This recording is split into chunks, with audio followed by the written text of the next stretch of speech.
I'm Larry Anglisano, Aviation Consumer Magazine. Behind me is a new Cirrus SR20, Cirrus's entry-level airplane. Now, the SR20 has been outsold and sort of overshadowed by its sibling, the SR22, of course, even though the SR20 came before the SR22 in the Cirrus evolution. Now, what a lot of buyers don't realize is that the SR20 shares a lot of the same features as the 22, but at a sizable cost delta. Cirrus's Cliff Allen is going to give us an overview on the airplane, and I'll go take it flying and see how it performs. This is the airplane that Cirrus really started with, and it really defined what the company's mission was in terms of building a very safe airplane, a very fast and efficient airplane, and a very comfortable airplane. The airplane, of course, every airplane we've ever built is equipped with the Cirrus airframe parachute system. The cockpit is enclosed in a full carbon fiber roll cage.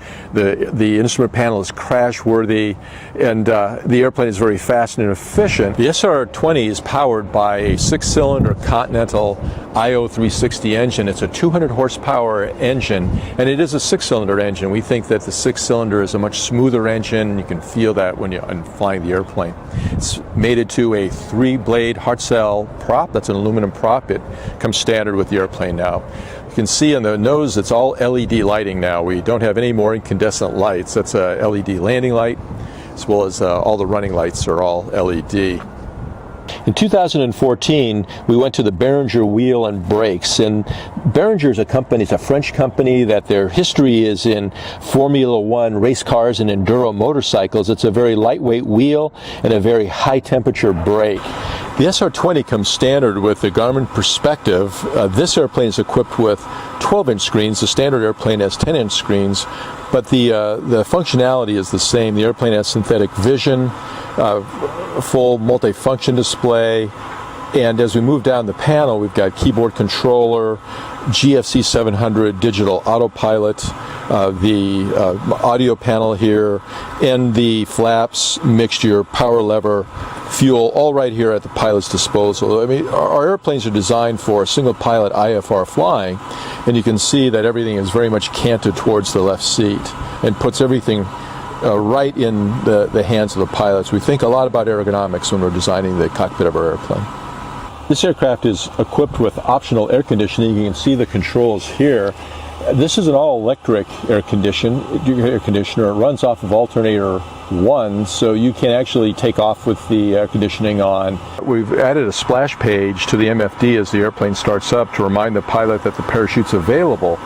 And as we take off, we have a pre-flight briefing and we call out when CAPS is available at 600 feet AGL. What we've seen is that as our CAPS deployments have gone up, our fatal accident rate has gone down and the airplane has just become safer and safer. We went to a 3-across back seat. There's 3 seat belts, there's 3 headphone jacks, and the seat is a 60-40 split seat. So there's a lever right on each side. You can fold the seat down, so you can put golf clubs, skis, snowboards for the kids in the back seat. So we just departed Hartford Brainerd in Connecticut in the SR20, and the airplane didn't leap off the ground like an SR22 does, but initial climb rates up to 4,500 feet here were about 800 feet per minute, which is pretty good. Now, one thing that sort of surprised me is how smooth this Continental 6-cylinder is, the IO360ES, and it also seems like the cabin is quieter than the SR22. We're in good stretch. 75% power. What can we expect for fuel burn and speeds?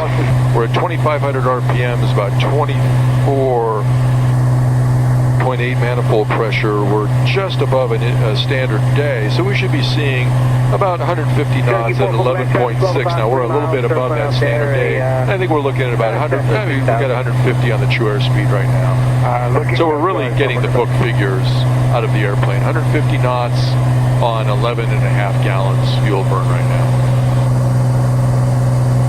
So rather than using a servo tab or an anti-servo tab, we use springs to set the elevator to a certain angle of attack, and what that gives us is a very stable platform.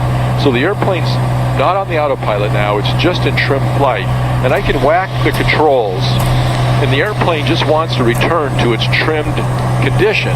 So we can really simulate some real rough turbulence, and the airplane just wants to get right back to straight and level flight.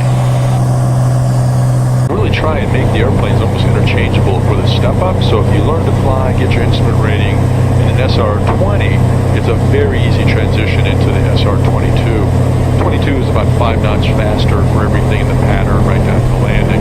But the sight pictures, how the airplane feels, is nearly identical.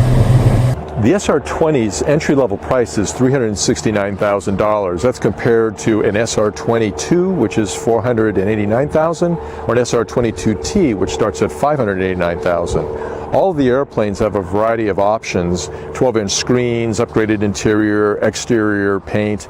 This airplane is a loaded airplane. It's a Platinum Edition, and it would sell for about $480,000. A similarly equipped SR22 would sell for about $680,000, and an SR22T at about $789,000.